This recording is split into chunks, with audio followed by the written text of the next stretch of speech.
কে হচ্ছে তোমাদের দাদা ভাইয়ের জন্মদিন, হ্যাপি বার্থডে। তাই জন্য একটু মেয়ে সাজিয়েছে।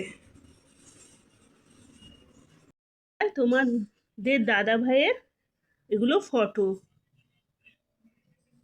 কত গোলুমলু ছিল বলো। এ দেখো, এই একটা, এই একটা, আর এই যে এই একটা।